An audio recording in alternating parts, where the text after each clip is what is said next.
Here. Heads, I drive. Tails, you drive. So, listen, we have some friends coming over on Thursday. Is everything alright? Apa kabar Slur? Itu tadi adalah beberapa cuplikan film Sprit. Film yang dirilis pada tahun 2009 ini menceritakan seorang pemuda tampan yang memacari para wanita untuk dimanfaatkan kekayaannya. Tokoh utama dalam film ini adalah Nicky yang dibintangi oleh Ashton Kutcher. Film bermula terlihat seorang pemuda yang berjalan dengan santainya yang pergi dari sebuah rumah mewah di atas bukit. Dia adalah Nicky, seorang pemuda yang tak punya pekerjaan, tempat tinggal, dan uang. Namun dengan ketampanan dan skill merayunya, dia bisa memacari wanita manapun yang ia sukai. Dan biasanya dia mendapatkan wanita itu di sebuah klub malam atau pesta malam. Dan tampaknya di sana dia sudah cukup terkenal, karena beberapa di antara mereka sudah pernah berhubungan dengan Nicky, bahkan sampai bobok bareng. Namun kali itu dia ingin mencari sesuatu yang berbeda, yang lebih tua dan berkelas. Akhirnya dia menemukan wanita yang dia incar. Dia adalah Samantha. Nicky mencoba untuk berkenalan dengannya malam itu. Awalnya Samantha tidak tertarik dengannya, tapi Nicky punya 1000 cara untuk meluluhkan hati wanita. Dan akhirnya dia berhasil membuat Samantha mengajaknya ke rumahnya yang mewah, dan sebentar lagi akan terjadi pertandingan yang menegangkan. Pagi harinya Samantha bersiap untuk pergi bekerja, tapi tampaknya Nicky masih menikmati kasur yang empuk di rumah Samantha. Samantha yang tidak berhasil membangunkan Nicky akhirnya memberikan sebuah catatan dan kartu kredit untuk membeli sarapan. Mantap! Tak lama setelah itu, Nicky memesan bahan baku makanan dan si kurir tampak tercengang melihat rumah yang dia kira adalah tempat tinggal Nicky. Nicky benar-benar tidak punya keahlian selain merayu wanita. Dia bahkan tidak bisa memasak. Namun, dia melakukan itu demi membuat Samantha kagum akan dirinya. Samantha menanyakan apa pekerjaan Nicky, tapi dia terus mengalihkan pembicaraan dan memaksanya untuk makan malam dengannya, dilanjutkan dengan permantapan. Semakin hari, mereka semakin intim. Tiada satu hari pun mereka lewati tanpa permantapan. Nicky rela menjadi pemuas nafsu Samantha, yang penting dirinya bisa dapat tempat tinggal, uang, dan kendaraan mewah. Suatu hari, Samantha mengatakan akan pergi ke New York beberapa hari untuk urusan pekerjaan. Dia mengajak Nicky bersamanya, tapi Nicky ingin tetap tinggal di sana. Akhirnya, Samantha pergi sendirian ke New York. Sementara itu, Nicky memanfaatkan keadaan dengan menggunakan rumah Samantha menjadi tempat pesta malam. Nicky punya sahabat bernama Harry. Dia juga mengundangnya datang malam itu. Tidak seperti Nicky, Harry tidak memanfaatkan wanita buruannya dan memiliki pekerjaan meskipun gajinya kecil. Di sini, Harry curhat pada Nicky kalau dia sedang ada masalah sama pacarnya.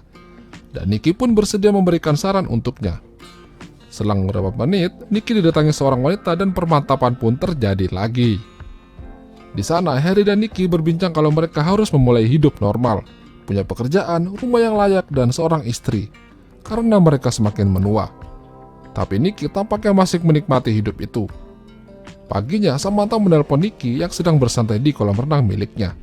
Dia bertanya pada Nicky kenapa dia tidak mengangkat teleponnya selama 2 kali. Tapi Nicky lagi-lagi mengalihkan pembicaraan dan berbalik menanyakan kabar Samantha. Kenakalan Nicky tidak sampai situ. Dia memanggil wanita yang dulunya pernah menjadi pacarnya ke rumah. Wanita itu tampak terkejut karena Nicky bisa memanfaatkan Samantha dan kekayaannya. Tak butuh waktu lama, Nicky kembali merayu wanita itu dan mereka akhirnya mandi bareng di sana, lalu mengantarkannya pulang. Keesokan harinya, Nicky yang sedang asik di karaokein tiba-tiba dikejutkan dengan kedatangan Samantha. Samantha ngambek dan Nicky tidak bisa berkata apa-apa. Dia meminta maaf dan mencoba menjelaskan apa yang sedang terjadi di sana. Samantha juga tahu kalau Nicky sudah mengadakan pesta di rumahnya tanpa izin. Mereka berdebat, tapi Nicky sudah handal dalam masalah seperti ini. Dan akhirnya mereka memutuskan untuk bermantap ria. Hubungan Nicky dan Samantha kembali membaik. Mereka sudah tampak seperti sepasang kekasih. Tapi yang namanya playboy akan selalu menjadi playboy. Nicky tidak sengaja melihat wanita manis yang bekerja di sebuah warung kecil. Dengan tipu rayunya, dia mencoba menggoda wanita yang bernama Heather. Tapi tampaknya tidak semudah itu. Heather lebih rumit dari yang ia bayangkan. Di sana, dia juga bertemu dengan kurir yang pernah mengantarkan pesanan ke rumah Samantha. Nicky ternyata punya 1000 cara untuk membuat Heather menemuinya. Dia sengaja tidak membayar makanannya dan memberikan alamat tempat ia tinggal. Mau tidak mau, Heather akhirnya mendatanginya dan menagih uang makan yang belum ia bayar. Tapi tampaknya cara itu juga tidak berhasil, membuat Heather mau bobo bareng dengannya. Pantang menyerah, akhirnya Nicky meminta bantuan Harry untuk bersandiwara di depan Heather seakan-akan dia seorang bos. Cara itu mungkin agak sedikit berlebihan, tapi tampaknya berhasil. Heather memberikan nomor teleponnya. Malam harinya, Nicky menelpon Heather, tapi dia tidak sadar kalau dia sedang diawasi oleh Samantha. Sebelum dia tinggal di rumah Samantha, Nicky numpang dengan Harry, sekalian numpang cuci baju. Nicky yang sombong dengan tempat tinggal yang baru tidak sadar kalau dia sudah mengejek-ejek Harry dengan tempat tinggal yang kecil dan kumuh bersama kodok kesayangannya. Harry tersinggung mendengar ucapan Nicky. Dia meminta Nicky untuk pergi dari tempat tinggalnya. Sombong dengan apa yang ia miliki sekarang, Nicky malam itu ketemu dengan Heather di sebuah kafe. Mereka berbincang-bincang satu sama lain, hingga tiba-tiba Heather mendapat telepon dan memutuskan untuk meninggalkan Nicky di sana. Nicky mengejarnya dan meminta penjelasan, tapi dia tidak mendapat jawaban dari Heather. Nicky semakin penasaran dengannya. Dia mendatangi tempat Heather bekerja, tapi dia sudah tidak bekerja di sana lagi. Hingga malam harinya, tiba-tiba Heather sudah berada di kolam renang. Di sana, Nicky menanyakan tentang kejadian kemarin. Heather bilang kalau dia harus pergi malam itu karena ada urusan mendadak dengan saudaranya yang sedang sakit. Setelah mendapat penjelasan itu, mereka akhirnya masuk ke dalam dan santai bareng sambil mesra-mesraan. Pagi harinya, Nicky berniat untuk memindahkan mobil mewah milik Heather.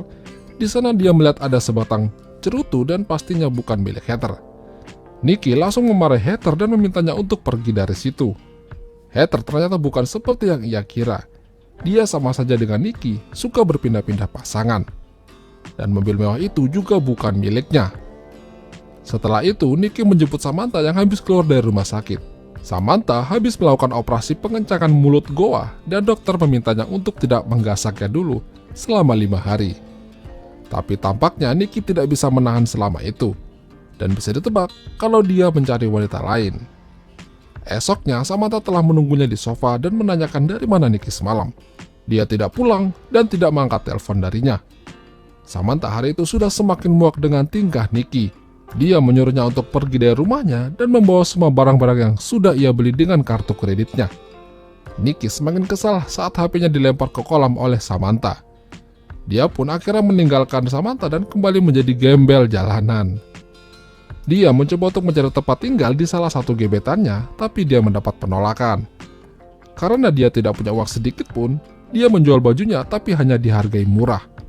Saking kesalnya, dia membuang semua barang-barangnya sambil menendanginya. Tapi Nicky tidak menyerah begitu saja. Dia terus mencari buruannya yang lebih rapuh, wanita tua kaya. Saat dia mencoba merayunya, dia melihat ada Heather di sana. Dia meminta maaf atas kejadian yang lalu dan ingin menjadi temannya. Heather menerima maafnya dan mengajaknya untuk menginap di rumahnya karena dia tahu kalau Nicky habis diusir dari rumah Samantha. Heather tinggal bersama teman kontrakan lainnya. Di sana Nicky sementara bisa tinggal, lalu tiba-tiba Heather dapat telepon dari seseorang yang mengajaknya untuk berkencan, dan malamnya pun dia pergi. Ternyata Heather dan Nicky adalah tipe yang sama mencari kenikmatan dengan lawan mainnya. Nicky dan Heather semakin akrab selama di sana. Mereka bahkan seperti sedang dalam jatuh cinta. Lalu suatu hari Heather mendapat kiriman yang tampak membuatnya tidak senang dan kebingungan. Nicky menanyakan apa yang sedang terjadi. Heather menjelaskan kalau dia harus pergi ke New York karena di sana ada seseorang yang ingin menikahinya. Tapi Heather menyembunyikan ini karena dia mencintai Nicky. Nicky mencoba untuk menghalanginya, tapi Heather tidak punya pilihan.